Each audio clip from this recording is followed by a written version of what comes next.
Total Transformation can be used for crazy amounts of damage, but what Crosspath you should be going is what we're covering today. To start, the 050 Alchemist gets an ability that transforms itself and up to 5 of the nearest monkeys into laser firing monsters. These lasers deal 2 damage and have 6 pierce on the main monster, while the other transformed monkeys deal 2 damage and have 10 pierce. Additionally, all of their attack ranges will be set to 70 and will attack about 33 times per second, but this can be increased as transformed monkeys can inherit certain buffs from their previous forms, with the most notable 2 being druids and ninjas, but more on them later. Moving on to the crosspaths, neither path affects the total transformation ability, so this really comes down to the crosspathing of its previous upgrade, Unstable Concoction. If you didn't know, the Unstable Concoction Elk coats mob class balloons with a special potion, and when that layer is popped, it causes an explosion that deals damage to the surrounding balloons. Now this potion can coat up to 30 balloons, but mob class balloons consume more pierce, as mobs and BFBs consume 2, ZOMGs and DDTs consume 4, and bads consume 10. Now upgrading this guy to a 130 gives this potion more pierce and splash area. Now I couldn't find exactly how much pierce this adds, but with a little testing we can see that it can't coat 4 bads at once, meaning it has under 40 pierce. So I think it's safe to assume that this potion gets the extra 5 pierce that its base potion gets. Compare this to the 031 Crosspath, which makes the Alchemist throw all of its potions 25% faster. Now it's pretty clear to see that an extra 25% attack speed is better than an extra 17% pierce, especially since we know that attack speed is always useful, but pierce is situational.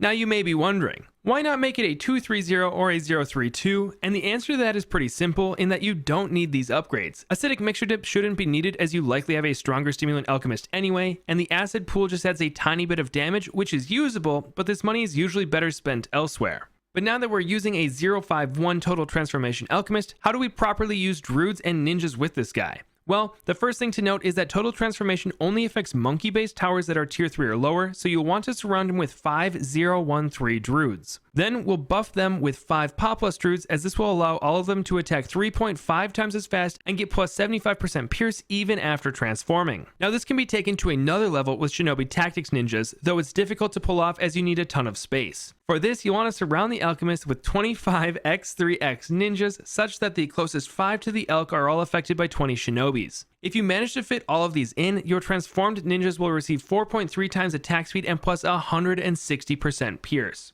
Both of these strats will be more than enough to clear round 100, but just make sure to buff them with a MIB, as these transformed monkeys will need camo detection and purple popping power regardless of their base tower.